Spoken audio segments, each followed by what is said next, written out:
श्री शिवाय नमस्तुभ्यम। हर हर महादेव। इस चैनल पर हम आपको पंडित प्रदीप मिश्रा जी के द्वारा बताए गए उपाय करके दिखाते हैं ताकि आपको समझने में आसानी हो। आज हम 5 ऐसे उपाय लेकर आए हैं जो आप रोज कर सकते हैं। आज भी कर सकते हैं, कल भी कर सकते हैं, रोज अपनी दिनचर्या में शामिल कर सकते हैं। इन उपायों को करके घर में नेगेटिविटी को हटा सकते हैं। साथ ही आपको घर में पॉजिटिविटी देखने को मिलेगी। साथ ही घर धन संपदा से भरा रहेगा यदि आप इन उपायों को डेली रूटीन में शामिल करते हैं तो। गुरुजी पंडित प्रदीप मिश्रा जी के द्वारा बताए गए सभी उपाय हैं। तो बढ़ते हैं पहले उपाय की तरफ। सबसे पहले जब आप सोकर उठें तो श्री शिवाय नमस्तुभ्यम मंत्र का स्मरण करें।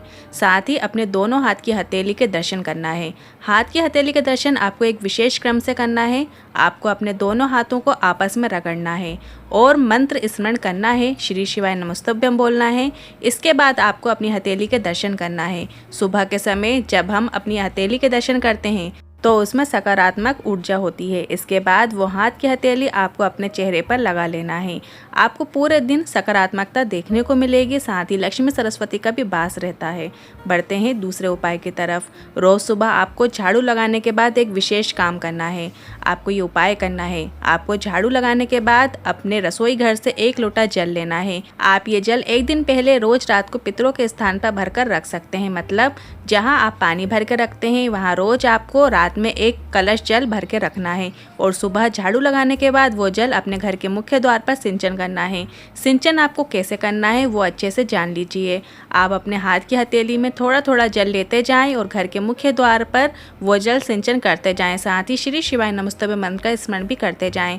ऐसे में पितरों को तृप्ति मिलती है और हमारे घर में लक्ष्मी की भी आवक होती है। ये आप रोज कीजिए। बढ़ते हैं तीसरे उपाय की तरफ। घर में जो शिवलिंग विराजमान है, चाहे वो छोटे से शिवलिंग हो, कंकर शंकर हो, नर्मदेश्वर शिवलिंग हो, चांदी का शिवलिंग हो या पारद का शिवलिंग हो, जिनकी आप रोज पूजा करते हैं, उन्हें जब आप जल चढ़ाते हैं एक पात्र में लीजिए। इसके बाद उनको जल चढ़ाइए। जो आपने जल चढ़ाया है उस जल को अपने पूरे घर में आपको सिंचन करना है। श्री शिवाय नमस्तुभ्यम बोलते हुए सिंचन कीजिए। आप मंदिर गए हो या नहीं गए हो, पर आप अपने घर के छोटे से शिवलिंग पर जब आप जल चढ़ाते हैं श्री शिवाय नमस्तुभ्यम बोलते हुए वो जल धीरे धीरे धार से चढ़ा देते हैं और इसके बाद उस जल को पूरे घर में आप सिंचन कर देते हैं तो घर में कोई भी नेगेटिविटी प्रवेश नहीं करेगी। घर में सकारात्मकता देखने को मिलेगी। साथ ही घर का वातावरण सुखमय रहेगा, क्लेश नहीं होगा। बढ़ते हैं अगले चौथे उपाय की तरफ। अब शाम को मंदिर गए हो या नहीं गए हो, पर एक दिया अपने घर के चौखट पर ज़रूर लगाएं। श्री शिवाय नमस्तुभ्यम कहते हुए प्रज्वलित करें। रोज़ शाम को प्रदोष काल में शिव पार्वती का भ्रमण का समय होता है। जब वो आपके घर दिया देखेंगे तो आपको आशीर्वाद प्रदान करेंगे और आपके घर के भंडार सदा भरे रहेंगे।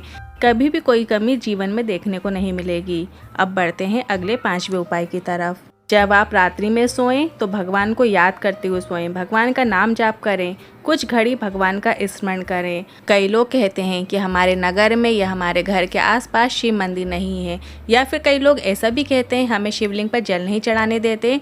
तो ऐसे में गुरुजी ने सभी से कहा है आप तो कोई भी बेलपत्र का पेड़ हो, पीपल का पेड़ हो, बरगद का पेड़ हो, उसके नीचे आप जल अर्पित करना शुरू कर दो और आप जिस महादेव का नाम लेते हुए जल अर्पित करोगे वो जल उस महादेव तक पहुंच ही जाता है।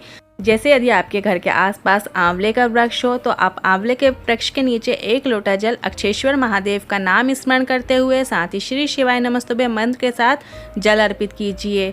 अगर आपके घर के आसपास बट का पेड़ हो तो वटकेश्वर महादेव का स्मरण करते हुए बड़ के पेड़ के नीचे श्री शिवाय नमस्तुभ्यम बोलते हुए जल अर्पित कीजिए।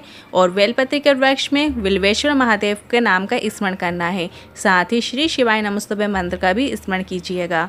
और पीपल के पेड़ के नीचे पिपलेश्वर महादेव का स्मरण करना है। श्री शिवाय नमस्तुभ्यम मंत्र का स्मरण करना है।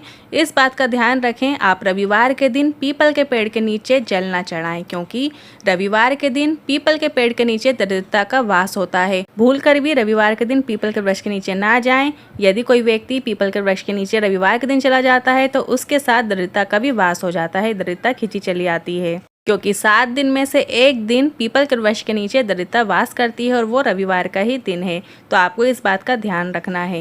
इन उपायों से लेकर मन में कोई सवाल या क्वेश्चन है तो आप कमेंट बॉक्स के जरिए पूछ सकते हैं। वीडियो थोड़ा भी उपयोगी लगा हो तो वीडियो को लाइक करके कमेंट बॉक्स में हर हर महादेव ज़रूर टाइप कीजिएगा।